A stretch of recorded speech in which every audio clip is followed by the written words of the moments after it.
Hi, my name is Tim. I'm a bookseller here at Changing Hands, and here to continue our romance trope series with a very popular one, enemies to lovers. That being said, there are definitely some instances where I have enjoyed the trope. I'm talking about a certain firebender and waterbender, which is a hill that I'll die on. But that's a discussion for another day, because today we're going to recommend you some great enemies to lovers romance books. But first, we have to examine what makes an enemies to lovers romance book. First off is a slow burn. There's a lot of tension in these books, mostly because these two hate each other. So there has to be some really good character development in order for these two to like each other. One of the reasons why I think people read enemies to lovers is because these people are looking past each other's flaws. And isn't that what we all want? It's a relatable escape that tells us a lesson. We're not all terrible people. Maybe we're just misunderstood. First book up is UNHONEYMOONERS by Christina Lauren. Christina Lauren is a very popular name in the romance genre. Christina Lauren is a pen name for two authors, Christina Hobbs and Lauren Billings. This book follows Olive, who is an unlucky person. She's one of those people that you kind of look at them like, yo, your life's a mess, if we're being real. But she finally gets a sliver of good luck when she wins a vacation to Hawaii. The only thing about that is that she has to spend it with Ethan, who is her brother-in-law. Also, she hates his guts. This one, I would say, has a 90s vibe. Think your Sleepless in Seattle's, your 10 Things I Hate About You. The conflict itself isn't all that serious, and realistically, I would categorize this as like a frenemies to lovers situation. Olive and Ethan themselves are very adorable. They have very nerdy interests, and they find common ground in those nerdy things. So I really enjoyed this book, and I hope you do too, and consider reading it.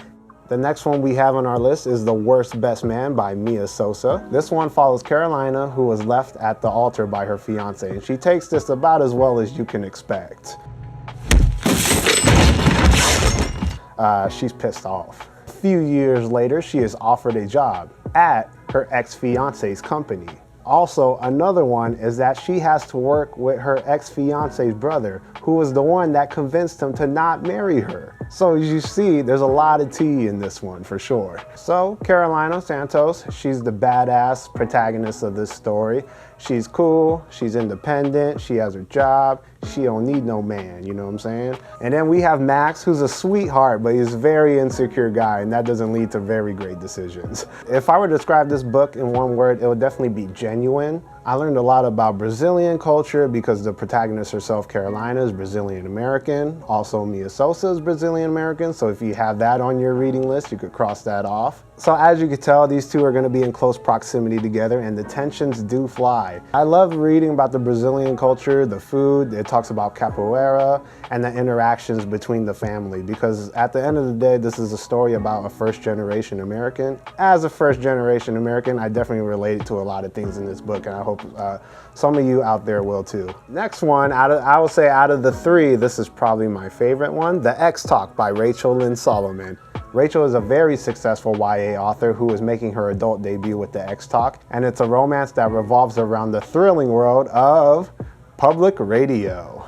Shay Goldstein is a producer at her local public radio station. What she lacks in experience and credentials, she makes up for in hard work. And then we have Dominic, who's the current hotshot person at the public radio station, and all the higher-ups seem to love him for no apparent reason other than the fact that he has a graduate degree, and he'll be sure to remind you every single sentence of this book. So what happens? These two, in order to save their public radio station, they need a new show, and the show that they pitch is that they're going to be exes that air out their grievances on air. The problem is, Shay and Dominic have never dated before.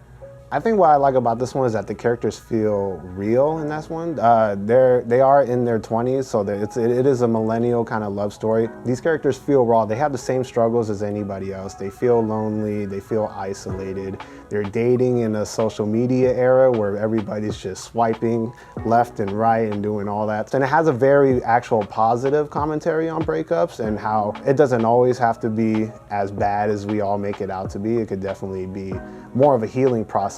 Still confused on what makes an enemies to lovers? Well, let me show you. Smash cut.